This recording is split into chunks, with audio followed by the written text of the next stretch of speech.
Today we're going to go over if you have cPanel access to a host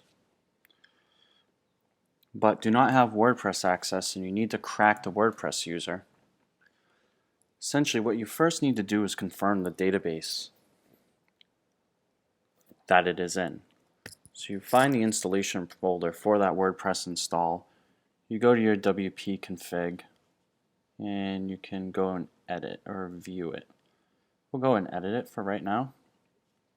This brings up a new window and you'll see the database name. Now that we see that, we can go back to cPanel and go into PHP MyAdmin. And it'll bring you in here and you'll see the database that you found in WP config right here. You click into it, you go to WP users, you double click on the user email and you change it to the email that you want it to be. I had already gone ahead and done this.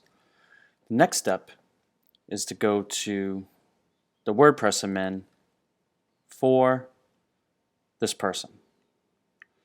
Now with that, you're going to want to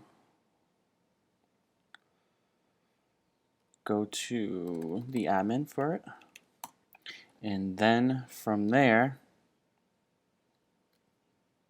you're going to want to reset the password using that email address you just entered. Now once you click reset password, you're going to get a password email in just like this, and you click and reset the password. Now one more step after you reset the password, because when you reset the password it only does it at the user level, which is right here. So next step and the last step would be to go to settings, click on settings or click on settings general and set the WordPress admin email to the same thing as well. That's it. That's how you crack a WordPress site if you have access to the cPanel and you need to get a hold of a user access in WordPress. Thanks.